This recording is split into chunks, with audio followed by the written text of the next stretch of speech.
Subscribe कीजिए राजधानी educational group पचकोड़िया YouTube channel को, बेल आइकन दबाइए लेटेस्ट एजुकेशनल वीडियो सबसे पहले देखने के लिए और डाउनलोड कीजिए हमारा मोबाइल ऐप भी।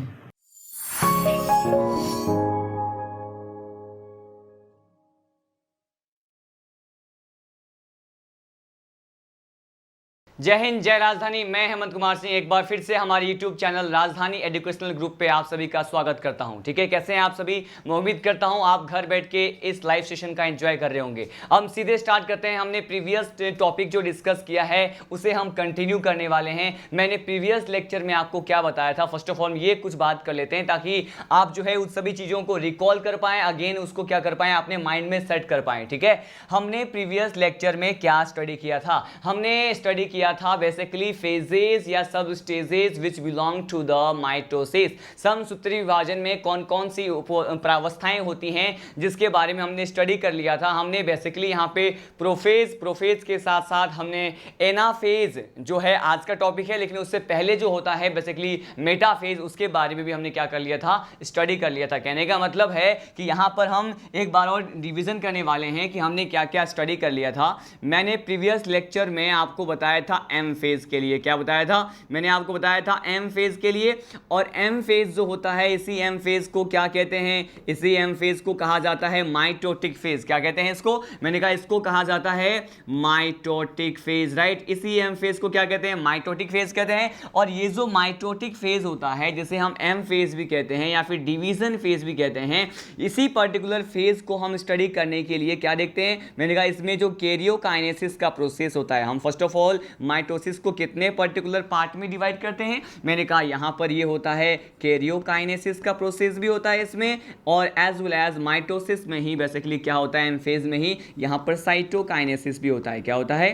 साइटोकाइनेसिस भी होता है। जनरली हम यहां पे एम फेज को टू कैटेगरी में स्टडी करते हैं। वो कौन कौन से हैं? मैंने कहा एक तो होता है कैरियोकाइनेसिस, एक क्या होता है, साइटोकाइनेसिस। अगर हम कैरियोकाइनेसिस की बात करते हैं तो आप जानते हैं कैरियोकाइनेसिस को हम यहाँ पे कितने स्टेजेस में, कितने फेजेस में स्टडी करते हैं। मैंने कहा फर्स्ट फेज जो होता है ये होता है प्रोफेज। क्या होता है? ये प्रोफेज होता है। प्रोफेज के बाद जो होता है ये क्या होता है? मैंने कहा मेटाफेज होता है। क्या होता है? मेटाफेज होता है। मेटाफेज के बाद हम क्या स्टडी करते हैं? मेटाफेज के बाद हम एनाफेज को स्टडी करते हैं। एनाफेज, राइट, जो कि हमारा आज का टॉपिक होने वाला है। एनाफेज के बाद जो लास्ट फेज आता है ये बेसिकली कौन सा होता है? ये होता है टीलोफेज। कौन सा होता है? टीलोफेज होता है। यहां पर हम बेसिकली चार फेज की बात करते हैं। ये कौन कौन से होते हैं? मैंने कहा फर्स्ट फेज होता है प्रोफेज, सेकेंड फेज है मेटाफेज, थर्ड फेज होता है एनाफेज, और जो लास्ट फेज होता है क्या? टीलोफेज। हमने प्रीवियस लेक्चर में किस किस को स्टडी कर लिया है? मैंने आपको प्रोफेज के बारे में बता दिया था,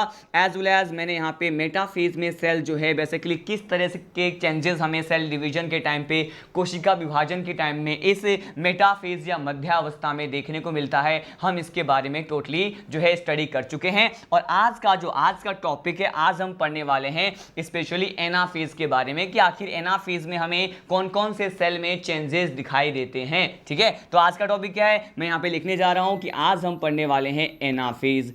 हम ये देखेंगे कि इस अगर एनाफेज की बात करते हैं तो एनाफेज में हमें सेल में किस तरह के चेंजेस देखने को मिलते हैं, राइट। फर्स्ट ऑफ ऑल बात करेंगे एनाफेज जो होता है इसे क्या कहा जाता है? इसे माइटोटिक फेज या फिर एम फेज का सबसे शॉर्टेस्ट फेज जो है वो कंसीडर किया जाता है। मैंने कहा एनाफेज क्या होता है? Anaphase is a shortest phase. क्या होता है ये? एनाफेज जो होता है वो बेसिकली शॉर्टेस्ट फेज होता है। शॉर्टेस्ट फेज का कहने का मतलब ये है कि ये सबसे स्मॉलेस्ट फेज होता है, बहुत जल्दी हो जाता है एनाफेज। ठीक है, इसीलिए हम इसे शॉर्टेस्ट फेज, सबसे छोटी प्रावस्था जो है माइटोटिक डिवीजन का या समसूत्री विभाजन का कंसीडर करते हैं। ठीक है, यहां पर हमने देखा सेकेंड पॉइंट हम लीड करते हैं कि आखिर एनाफेज में कौन कौन से चेंजेस होंगे। तो यहां पे बताना चाहूंगा कि हमने जो मेटाफेज को स्टडी किया था, मेटाफेज में क्या हुआ था मैं यहां पर आपको बताने वाला हूं। आपने देखा था कि मेटाफेज में क्या हुआ था कि एक मिड लाइन की अगर बात करते हैं, अगर हम इस पर्टिकुलर मिड लाइन की बात करें, मैंने कहा ये क्या है? ये मिड लाइन है। जिसे हमने क्या कहा था, जिसे हमने मेटाफेजिक प्लेट कहा था, जो कि मेटाफेज में हमने जो स्टडी किया था पहले मैं उसको बता रहा हूं। और उसी बेसिस पे हम ये देखते हैं कि मेटाफेज में जो मेटाफेजिक प्लेट का फॉर्मेशन हो गया था, बेसिकली वो मेटाफेजिक प्लेट में अब जो है क्या चेंज आने वाला है एनाफेज में। ठीक है, तो देखिए यहां पर मेटाफेज में हमने डिस्कस किया था कि ये मेटाफेजिक प्लेट जो होता है, मिड लाइन जो होता है, इक्वेटर जो होता है, बेसिकली इस पे इस तरह से क्या होते हैं, मैंने कहा इस तरह से क्रोमोसोम क्या होते हैं, अरेंज्ड होते हैं, राइट। और ये अरेंज हो करके क्या बनाते हैं, मैंने कहा मेटाफेजिक प्लेट बनाते हैं। हमने इसके बारे में ऑलरेडी स्टडी कर लिया। और ये जो क्रोमोसोम होते हैं, आप जानते हैं यहां पर बीच में इस पर्टिकुलर सेंटर पॉइंट को क्या कहते हैं, मैंने कहा इसको कहा जाता है सेंट्रोमियर। क्या कहते हैं, सेंट्रोमियर कहा जाता है। बेसिकली सेंट्रोमियर से ही तो ये क्रोमेटिड क्या है, आपस में जुड़े हुए हैं, अटैच्ड होते हैं, और ये फाइनली क्या बनाते हैं, मेटाफेजिक प्लेट बनाते हैं। लेकिन ये जो मेटाफेजिक प्लेट जिसका फॉर्मेशन मेटाफेज में हुआ था, जो कि बेसिकली यहां पे क्रोमेटिड सेंट्रोमियर से जुड़े हुए हैं, अब यहां पे एनाफेज वाले स्टेज में क्या होगा कि मेटाफेज में अरेंज्ड क्रोमोसोम जो होते हैं, उसका जो सेंट्रोमियर होता है वो क्या करता है, मैंने कहा क्रोमोसोम जो है उसका सेंट्रोमियर एनाफेज में क्या करता है, मैंने कहा इसका सेंट्रोमियर जो है एनाफेज में डिवीजन को शो करता है। क्या होता है यहां पे, मैंने कहा सेंट्रोमियर में क्या होता है, विभाजन की प्रक्रिया होती है। यहां पे सेंट्रोमियर डिवाइड कर जाते हैं, उसमें डिवीजन का प्रोसेस जो है वो देखने को मिलता है। अब देखिए यहां पर अगर सेंट्रोमियर डिवाइड हो जाता है तो बेसिकली क्या होगा, मैंने कहा सेंट्रोमियर के डिवाइड होने से किसका फॉर्मेशन होगा, मैंने कहा यहां पर क्रोमेटिड का फॉर्मेशन होगा। किसका होगा, मैंने कहा सेंट्रोमियर के डिवीजन के बाद क्या फॉर्म हो जाएंगे, मैंने कहा यहां पर क्रोमेटिड जो है वो क्या हो जाएंगे, फॉर्म हो जाएंगे, या फिर हम ये कह सकते हैं कि यहां पे जो क्रोमेटिड है वो क्या हो जाएंगे, सेपरेट हो जाएंगे, मतलब अलग हो जाएंगे। पहले क्रोमोसोम के फेज में थे, सेंट्रोमियर में जैसे ही क्या हो गया, डिवीजन हो गया, तो बेसिकली अब जो है ये क्रोमेटिड कुछ इस तरह से क्या हो जाते हैं, मैंने कहा सेपरेट हो जाते हैं। इस तरह से क्रोमेटिड क्या हो जाएंगे, सेपरेट हो जाएंगे। और ये जो सेपरेटेड क्रोमेटिड होते हैं, मैंने कहा ये जो क्रोमेटिड है जो कि सेंट्रोमियर के डिवीजन के बाद सेपरेट हो गए हैं, अलग हो गए हैं, अब ये जो क्रोमेटिड होते हैं, जो सेपरेटेड होते हैं, तो ये सेपरेटेड क्रोमेटिड क्या करते हैं, मैंने कहा अब ये पर्टिकुलर क्रोमेटिड जो है वो किसकी तरफ मूवमेंट करना स्टार्ट करते हैं, मैंने कहा अब ये मूवमेंट करेंगे। ठीक है, और ये मूवमेंट जो है किसकी तरफ करेंगे, मैंने कहा ये जैसे ही सेपरेट हो गए तो ये दोनों ही पोल्स की तरफ क्या करते हैं, अपना मूवमेंट स्टार्ट करते हैं। दोनों ही ध्रुवों की तरफ, अपोजिट पोल्स की तरफ ये क्या करते हैं, मूवमेंट करते हैं। मैंने कहा यहां पर क्या होता है, ये सेपरेटेड क्रोमेटिड मूवमेंट शो करते हैं। क्या करते हैं, ये सेपरेटेड क्रोमेटिड मूवमेंट शो करते हैं। और ये जो मूवमेंट होता है वो किसके तरफ होता है, मैंने कहा ये मूवमेंट जनरली होता है टुवर्ड टू अपोजिट पोल। किसके तरफ होता है, टुवर्ड अपोजिट पोल होता है, मतलब विपरीत ध्रुवों की तरफ जो है बेसिकली क्रोमेटिड यहां पे क्या होते हैं, मूवमेंट को शो करते हैं। लेकिन इस तरह के मूवमेंट को क्या कहा जाता है, जिसमें क्रोमेटिड जो है वो अपोजिट पोल की तरफ मूवमेंट को शो करते हैं, इस तरह के मूवमेंट को हम कहते हैं एनाफेजिक मूवमेंट। क्या कहते हैं, एनाफेजिक मूवमेंट कहते हैं। और मैं आपको ये बताना चाहूंगा कि एनाफेजिक मूवमेंट क्या होता है। यहां एनाफेजिक मूवमेंट का मतलब ये है कि after the division of the centromere, जो क्रोमेटिड यहां पे सेपरेट हो जाते हैं, अलग हो जाते हैं, वो क्रोमेटिड बेसिकली किधर मूव करेंगे, मैंने कहा अपोजिट पोल्स में मूव करेंगे। अगर अपोजिट पोल्स में मूव करते हैं, टुवर्ड द पोल्स मूव करते हैं, तो बेसिकली इसी को क्या कहते हैं, एनाफेजिक मूवमेंट कहते हैं। लेकिन मैं आपको बताना चाहूंगा कि ये जो एनाफेजिक मूवमेंट होता है ना स्टूडेंट, बेसिकली इसके लिए हमें क्या जरूरत है, यहां पर हमें एनर्जी चाहिए। क्या चाहिए, यहां पर एनर्जी क्या होती है, रिक्वायर्ड होती है। अगर यहां पे एनर्जी रिक्वायर्ड है, लेकिन हम देखेंगे कि यहां पे बेसिकली एनर्जी जो है, मतलब कितने नंबर ऑफ या अमाउंट ऑफ एटीपी जो है उसके मॉलिक्यूल की जरूरत होती है एनाफेजिक मूवमेंट में। अगर आपके मॉड्यूल्स में ये क्वेश्चन देता है कि एनाफेजिक मूवमेंट जो कि एनाफेज में यहाँ पे देखने को मिलता है, तो बेसिकली इस एनाफेज में जो एनाफेजिक मूवमेंट होता है इसमें एनर्जी रिक्वायर्ड तो है, लेकिन एनर्जी के लिए कितने एटीपी की रिक्वायरमेंट होती है, तो देखिए यहाँ पर बेसिकली 30 ATP जो है वो रिक्वायर्ड होती है। कितनी, मैंने कहा यहाँ पर 30 ATP जो है, मतलब 30 ATP एडेनोसिन ट्राइफॉस्फेट के मॉलिक्यूल्स की ज़रूरत होती है। बहुत ज़्यादा इंपॉर्टेंट पॉइंट जो मैंने आपको बताया है, ये सारे क्या हैं, इंपॉर्टेंट पॉइंट है। अब ये जो भी चेंजेस होता है उसको हम सीधे ही इस पर्टिकुलर डायग्राम में स्टडी करने वाले हैं। और ये जो डायग्राम आपको दिखाई दे रहा है वो बेसिकली है किसका? मैंने कहा ये डायग्राम है एनाफेज का। किसका है? मैंने कहा यहाँ पर हमने एनाफेज जो होता है उसमें कौन कौन से चेंजेस होते हैं उसको शो करने के लिए डायग्राम बनाया है। अब देखिए मैं आपको बताऊंगा कि आखिर ये मेटाफेज से जो प्लेट होता है उस पर अरेंज सेंट्रोमियर में डिवीजन कैसे होता है, ये जो क्रोमेटिड है वो बेसिकली डिवीजन के बाद एनाफेजिक मूवमेंट कैसे शो करते हैं, ये विपरीत ध्रुवों की तरफ जो है वो गमन को किस तरह से दर्शाते हैं, हम इन सभी पॉइंट को अब जो है स्टडी करने वाले हैं। देखिए मैंने आपको क्या बताया, मैंने कहा ये एनाफेज मूवमेंट के बारे में हम देखने वाले हैं। बेसिकली आप जानते हैं कि यहाँ पर क्रोमेटिड क्या हो जाते हैं, मैंने कहा यहाँ पर जो क्रोमेटिड है वो इस तरह से क्या हो जाएंगे, अलग हो जाएंगे। मैंने कहा ये जो क्रोमेटिड है वो क्या हो जाते हैं, अलग हो जाते हैं। ठीक है, ये क्रोमेटिड अलग तो हो जाते हैं, तो बेसिकली इस क्रोमेटिड को हम क्या कहते हैं, मैंने कहा इस क्रोमेटिड को कहते हैं सेपरेटेड क्रोमेटिड। क्या कहते हैं? मैंने कहा अलग हुआ जो क्रोमेटिड होता है इसी को सेपरेटेड क्रोमेटिड कहते हैं। और ये जो सेपरेटेड क्रोमेटिड होता है बेसिकली इसके बारे में आपको एक पॉइंट और बताना चाहूंगा कि ये अब बिहेव किसकी तरह करते हैं, ये जो है बेसिकली बिहेव किसकी तरह कहते हैं, मैंने कहा ये क्रोमोसोम ऑफ डॉटर सेल्स की तरह क्या करते हैं, बिहेव करते हैं। Chromosome of daughter cells, chromosome of daughter cells की तरह, मतलब पुत्री कोशिकाओं के गुणसूत्र की तरह ये विभाजित हुआ और जो सेपरेटेड जो क्रोमेटिड होता है उसकी तरह क्या करता है, बिहेव करता है। अब हम ये देखेंगे कि यहां पर जो सेपरेटेड क्रोमेटिड है यहां पर एनाफेजिक मूवमेंट किस तरह से करते हैं। ये देखिए मैंने यहां पर क्या बताया है कि सेंट्रोमियर में डिवीजन हो गया है और क्रोमेटिड जो है वो एनाफेज में क्या हो गए हैं, सेपरेट हो गए हैं। और ये जो डायग्राम में आपको दिखाई दे रहा है क्रोमेटिड, ये क्या है बेसिकली, अब ये एक्ट करते हैं, अब ये बिहेव करते हैं क्रोमोसोम ऑफ डॉटर सेल्स की तरह, मतलब पुत्री कोशिकाओं के गुणसूत्र की भांति क्या करते हैं, ये व्यवहार करते हैं। अब सीधे हम लीड करते हैं कि ये जो है यहां पर कौन कौन से स्पिंडल फाइबर्स का फॉर्मेशन होता है इस एनाफेज में, हम उन basic types of spindle fibre को क्या करने वाले हैं, स्टडी करने वाले हैं। ठीक है, अब देखिए हम यहाँ पे देखेंगे कि कौन कौन से स्पिंडल फाइबर जो है यहाँ पे बनते हुए दिखाई देंगे हमें। देखिए मैंने कहा ये पोल से, ये क्या है,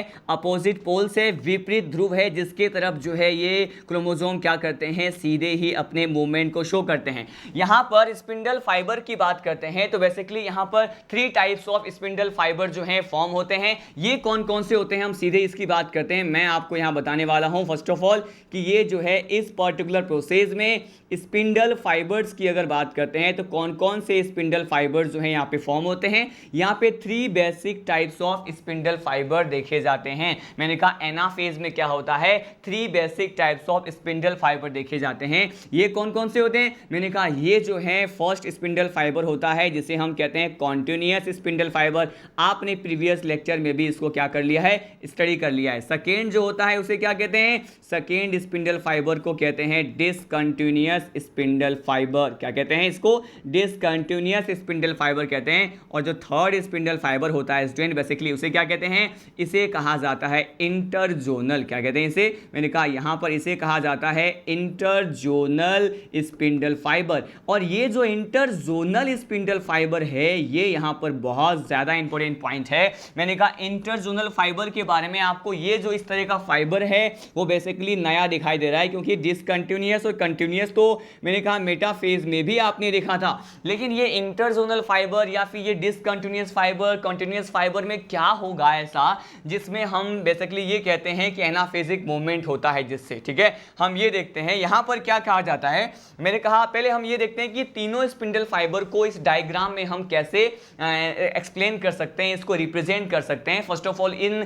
सभी स्पिंडल फाइबर को मैं यहाँ पे रिप्रेजेंट करने जा रहा हूँ। फर्स्ट ऑफ ऑल मैं यहाँ पे आपको इंटरजोनल फाइबर कहाँ होते हैं हम ये बताने वाला हूँ कि ये जो सेंट्रोमियर का ये पर्टिकुलर पार्ट होता है, ये जो मैंने बनाया है ये क्या है, मैंने कहा ये है इंटरजोनल स्पिंडल फाइबर। क्या है ये, मैंने कहा ये पर्टिकुलर जो स्पिंडल फाइबर आपको दिखाई दे रहा है ये क्या है, मैंने कहा ये है इंटरजोनल। क्या है ये, इंटरजोनल स्पिंडल फाइबर होता है। क्या होता है, इंटरजोनल स्पिंडल फाइबर होता है। ठीक है, अब हम सीधे लीड करते हैं पर्टिकुलर सेकेंड टाइप के फाइबर जो होते हैं उसको हम पढ़ने वाले हैं। ये कौन सा है, मैंने कहा अगर डिसकंटिन्यूअस स्पिंडल फाइबर की बात करते हैं स्टूडेंट, तो बेसिकली यहाँ पे देखिए डिसकंटिन्यूअस स्पिंडल फाइबर जो होते हैं वो ये होते हैं। मैंने कहा ये जो डिसकंटिन्यूअस स्पिंडल फाइबर है जिसको डैश डैश से यहाँ पे रिप्रेजेंट कर रहा हूँ, यहाँ पर ये पर्टिकुलर ये जो स्पिंडल फाइबर है वो क्या है, डिसकंटिन्यूअस स्पिंडल फाइबर होता है। ठीक है, मैंने कहा ये स्पिंडल फाइबर क्या है, ये second type of spindle fibre है जिसे हम कहते हैं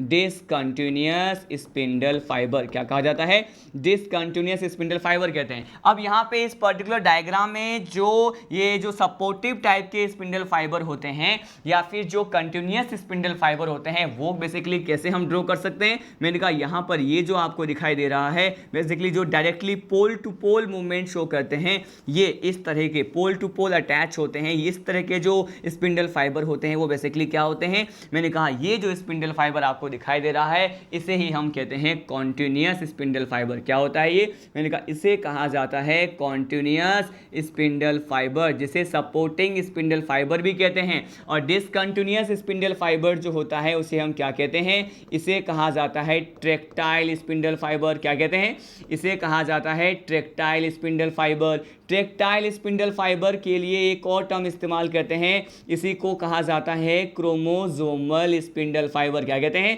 क्रोमोसोमल स्पिंडल फाइबर भी कहा जाता है। तो बेसिकली मैंने इस एनाफेज के इस डायग्राम में तीनों ही बेसिक टाइप के स्पिंडल फाइबर को रिप्रेजेंट तो कर दिया है, लेकिन अब मैं आपको बताने वाला हूं कि बेसिकली ये जो है किस तरह से एनाफेजिक मूवमेंट को, कहने का मतलब है कि ये सेपरेटेड क्रोमेटिड है उसको किस तरह से बेसिकली हेल्प करेगा। तो देखिए मैंने कहा एनाफेजिक मूवमेंट में इंटरजोनल स्पिंडल फाइबर जो हैं वो किस तरह से हेल्प करेंगे। तो यहाँ पर एनाफेजिक मूवमेंट के लिए इंटरजोनल स्पिंडल फाइबर में जो प्रोसेस होता है उसे हम कहते हैं इलोंगेशन। क्या होता है यहाँ पे, मैंने कहा यहाँ पर जो बेसिकली इंटरजोनल स्पिंडल फाइबर होते हैं वो इलोंगेट हो जाते हैं। बेसिकली इसमें दीर्घीकरण का प्रक्रिया देखा जाता है या फिर ये दीर्घीकृत हो जाते हैं। इलोंगेट मतलब बेसिकली ये स्प्रेड होंगे, फैलेंगे। ठीक है, मैंने कहा यहाँ पर क्या होता है, इलोंगेशन होता है। लेकिन ऑन द अदर हैंड हम डिसकंटिन्यूअस स्पिंडल फाइबर की बात करते हैं तो यहाँ पर क्या होगा, इलोंगेशन नहीं होगा, यहाँ पर कॉन्ट्रैक्शन होगा। क्या होगा,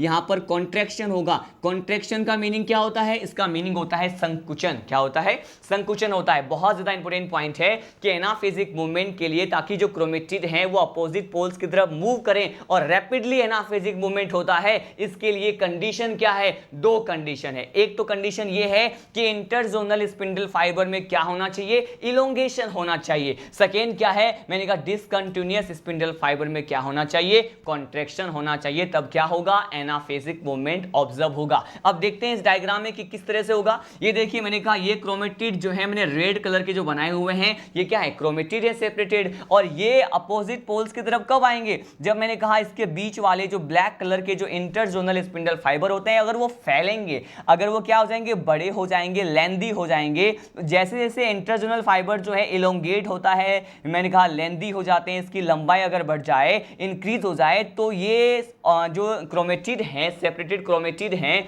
जो बेसिकली जो है क्रोमोसोम ऑफ डॉटर सेल्स की तरह एक्ट कर रहे हैं, वो ऑटोमेटिकली किधर की तरफ शिफ्ट हो जाएंगे, मैंने कहा ये ऑटोमेटिकली जो है अपोजिट पोल्स की तरह शिफ्ट हो जाएंगे। लेकिन वहीं अगर हम बात करते हैं डिसकंटिन्यूअस की, इस डायग्राम में देखिए, इस डायग्राम में जैसे ही ये जो डैश डैश से रिप्रेजेंट किया हुआ स्पिंडल फाइबर जिसे डिसकंटिन्यूअस स्पिंडल फाइबर कहते हैं, तो इसमें क्या होता है, कॉन्ट्रैक्शन। और जैसे ही इसमें संकुचन या कॉन्ट्रैक्शन होगा, इससे क्या होगा, क्रोमेटिड और भी ज्यादा अपोजिट पोल्स की तरफ क्या करेंगे, मूवमेंट करेंगे। तो यहाँ पे there are the two specific condition for the anaphasic movement, for the movement of the chromosome towards the pole. What is it? First is there should be the elongation in the interzonal fiber, there should be the contraction in the discontinuous spindle fiber, which is generally also known as a tractile and as well as the chromosomal spindle fiber, discontinuous spindle fiber। ठीक है, मैंने ये सारे points आपको explain किए हैं। ये पूरा जो कंसेप्ट है बहुत ज़्यादा लेंदी हो गया है, कॉम्प्लेक्स हो गया है, so I am going to revise it one more time. ठीक है, मैं यहाँ पे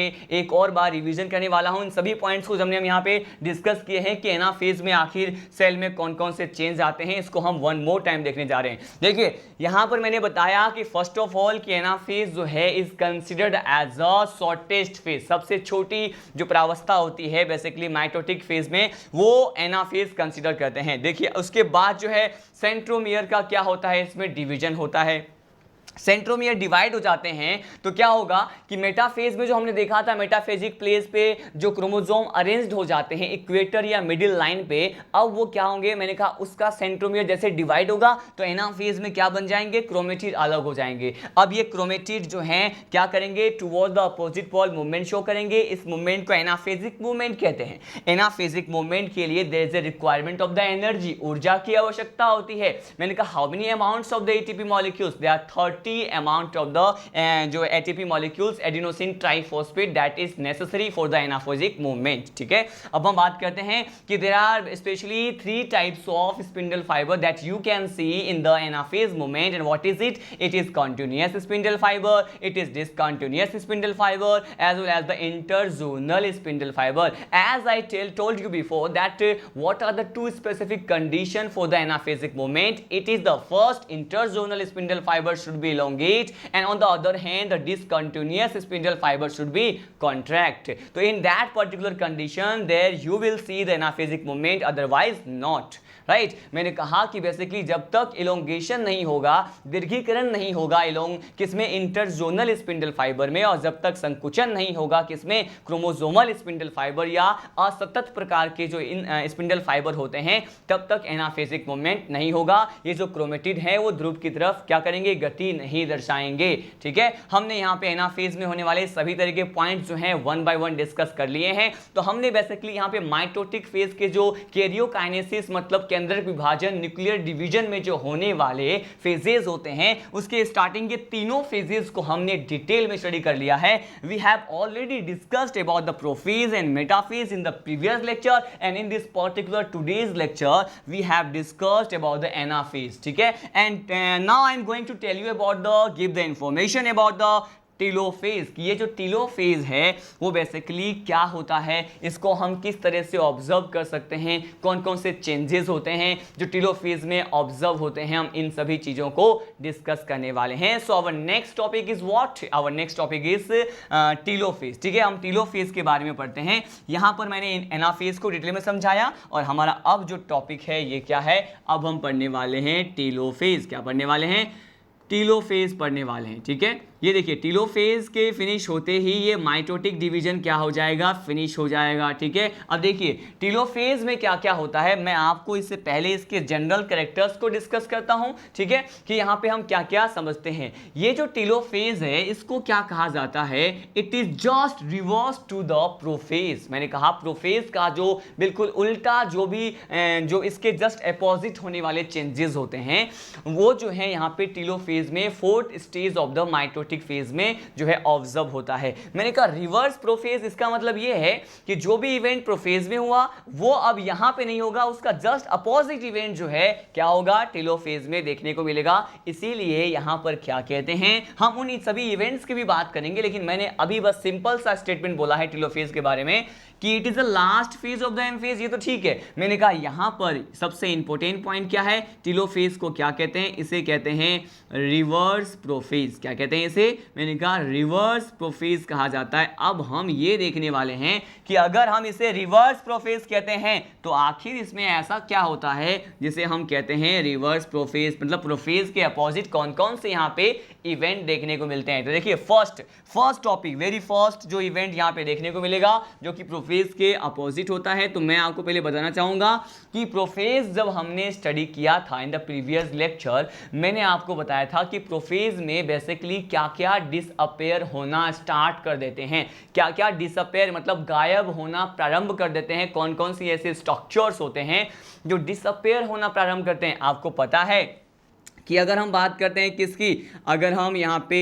न्यूक्लियर मेम्ब्रेन की बात करें, किसकी बात करें, अगर हम न्यूक्लियर मेम्ब्रेन की बात करते हैं, एज वेल एज अगर हम न्यूक्लियोलस की बात करते हैं, किसकी, न्यूक्लियोलस की बात करते हैं, न्यूक्लियोलस के साथ साथ अगर हम किसकी बात करें, न्यूक्लियोलस मतलब केंद्रिका के साथ साथ अगर हम मेम्ब्रेन बाउंड डिफरेंट टाइप्स के जो मेम्ब्रेन बाउंड ऑर्गेनेल्स होते हैं, मेम्ब्रेन बाउंड जो सेल ऑर्गेनेल्स होते हैं, सेल ऑर्गेनेल्स हो सकते हैं। बेसिकली ये जो कोशिकांग होते हैं, झिल्ली युक्त या झिल्ली आबद्ध कोशिकांग होते हैं, ये सभी क्या होना स्टार्ट कर दिए थे। मैंने कहा यहाँ पर प्रोफेज में ये सभी जो बेसिक स्ट्रक्चर होते हैं, मतलब यहाँ पे न्यूक्लियर मेम्ब्रेन की बात करते हैं, न्यूक्लियोलस की बात करते हैं, मेम्ब्रेन बाउंड सेल ऑर्गेनेल की बात करते हैं, ये क्या हो जाता है, यहाँ पे डिसअपेयर हो जाता है। डिसअपेयर का मतलब क्या है, मैंने कहा ये गायब हो जाते हैं। अगर ये गायब हो जाते हैं, ठीक है, ये तो बेसिकली गायब होना स्टार्ट किए थे किसमें, प्रोफेज में, लेकिन मैंने कहा प्रोफेज में डिसअपेयर हुए थे, तो मैंने कहा ये यहाँ पर टीलोफेज में क्या हो जाएंगे,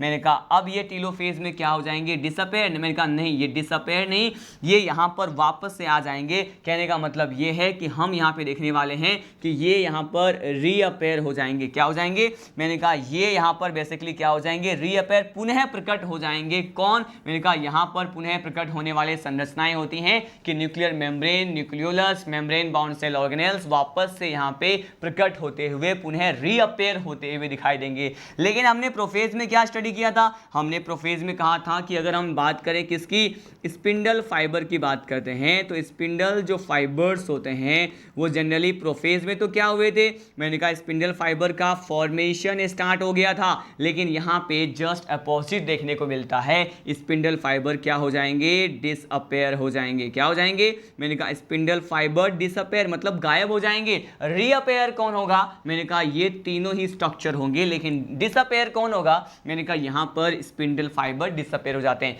नेक्स्ट पर्टिकुलर मूवमेंट जो हमें just opposite to the prophase यहाँ पे टीलोफेज में ऑब्जर्व होता है, मैंने कहा यहाँ पर बेसिकली अगर हम metabolic activity of the cell की बात करें, किसकी, यहाँ पर अगर हम मेटाबॉलिक एक्टिविटी ऑफ सेल की बात करते हैं, मतलब किसी भी प्रकार के कोशिका जो है, किसी भी प्रकार के कोशिका के अगर हम उपापचय क्रियाओं की बात करते हैं, उपापचय गतिविधि की बात करते हैं, if I talk about the metabolic activities of the cell in the case of prophase, ये क्या हुए थे, मैंने कहा डिक्रीज हो जाते हैं। ठीक है, वो जो है मेटाबॉलिक एक्टिविटी सेल की जो है प्रोफेज में डिक्रीज हो जाते हैं, लेकिन यहाँ पर क्या होगा, मैंने कहा यहाँ पर ही क्या ये डिक्रीज होंगे, मैंने कहा नहीं, ये यहाँ पर क्या हो जाता है, ये जस्ट अपोजिट होता है, ये इंक्रीज हो जाता है। मतलब मेटाबॉलिक एक्टिविटी सेल जो है उसकी सेल की मेटाबॉलिक एक्टिविटी बढ़ जाती है, तो वो कौन सा प्रोसेस होता है, ये टीलोफेज होता है। और क्या क्या देखने को मिलता है, सबसे ज्यादा नोट वाला जो इंपॉर्टेंट पॉइंट है वो अब मैं आपको बताने वाला हूं कि हमने यहाँ पे सबसे ज्यादा इंपॉर्टेंट पॉइंट जो डिस्कस किया था प्रोफेज में, वो क्या था कि प्रोफेज में बेसिकली जो क्रोमेटिन होता है उसका कंडेंसेशन होने के बाद क्रोमोसोम का क्या हो जाता है, फॉर्मेशन होना स्टार्ट होता है। मैंने बताया था कि क्रोमेटिन में संघनन के बाद गुणसूत्र जो है वो हमें दिखाई देने लगते हैं, जिसके जो पर्टिकुलर लास्ट एंड होता है, अंतिम सिरे होते हैं, हमें दिखाई नहीं देते हैं। इसीलिए इस तरह के क्रोमोसोम को हमने क्या कहा था प्रोफेज में, बॉल ऑफ वुल कहा था, स्प्राइम स्टेज कहा था। ठीक है, लेकिन यहां पर बेसिकली क्या होने वाला है, यहां पर जस्ट अपोजिट होने वाला है। क्या, मैंने कहा क्रोमेटिन का कंडेंसेशन से क्रोमोसोम बने थे कहां पे, प्रोफेज में, लेकिन यहां पर टीलोफेज में क्या होगा कि ये जो क्रोमोसोम बेसिकली बन जाते हैं, मैंने कहा ये जो क्रोमोसोम होते हैं यहां पर इसका कंडेंसेशन नहीं, यहां पर क्या हो जाएगा, यहां पर बेसिकली डीकंडेंसेशन होता है। क्या होता है, मैंने कहा यहां पर क्रोमोसोम का डीकंडेंसेशन होता है। क्या होता है, डीकंडेंसेशन, विसंघनन की अभिक्रिया, विसंघनन की अभिक्रिया यहां पे होता है, और बेसिकली क्रोमोसोम से क्या फॉर्म हो जाते हैं यहां पे, मैंने कहा यहां पे क्रोमोसोम से क्रोमेटिन जो है उसका क्या हो जाता है, फॉर्मेशन हो जाता है। बहुत ज़्यादा इंपॉर्टेंट पॉइंट है कि अगर हम प्रोफेज की बात करें तो वहां पर हमने देखा था क्रोमेटिन में कंडेंसेशन के बाद क्रोमोसोम फॉर्म हुआ था, और चूंकि ये रिवर्स प्रोफेज होता है टीलोफेज, तो यहाँ पे क्रोमोसोम में डीकंडेंसेशन के बाद विसंघनन के पश्चात किसका फॉर्मेशन होता है, मैंने कहा क्रोमेटिन का फॉर्मेशन होता है। बहुत ज़्यादा इंपॉर्टेंट पॉइंट हमें डिस्कस किया। तो ये सारे जनरल कैरेक्टर्स हमें टीलोफेज में क्या करना होता है, स्टडी करना होता है। बेसिकली वन मोर टाइम आपको रिवाइज करने जा रहा हूँ कि यहां पर आपको बेसिकली क्या दिखाई देगा कि there is a reappearance of the nuclear membrane, nucleolus as well as the membrane bound cell organelles, but you should see in this particular case of telophase what is it, मैंने कहा disappearance of the spindle fibre. यहां पर ये क्या हो जाएंगे, spindle fibre गायब हो जाएंगे। Basically if I talk about the metabolic activity in the case of prophase, तो मैंने कहा था डिक्रीज हो गया था वहां पे, but in case of telophase ये क्या हो जाएगा, इंक्रीज हो जाएगा। सो यहां पर बेसिकली क्रोमोसोम क्रोमोसोम जो है वो डीकंडेंसेशन के बाद क्या बनाते हैं, क्रोमेटिन बनाते हैं। ये सारे पॉइंट्स जो है हमें स्टडी करना होता है basically last phase of the M phase. और इसी पर्टिकुलर फेज के साथ हमने जो माइटोटिक फेज होता है उसका कैरियोकाइनेसिस का जो स्टेप था उसको क्या कर लिया, हमने स्टडी कर लिया है। लेकिन यहाँ पे माइटोसिस के बारे में मैंने आपको बताया था कि generally if I talk about the mitotic phase M phase, then M phase start with the karyokinesis but end with the cytokinesis. Start मतलब प्रारंभ तो होता है किससे, केंद्रक विभाजन से। तो यहाँ पर केंद्रक विभाजन मतलब कैरियोकाइनेसिस, न्यूक्लियर डिवीजन से रिलेटेड जो भी चेंज होते हैं वो हमने प्रोफेज, मेटाफेज, एनाफेज, टीलोफेज में स्टडी कर लिया।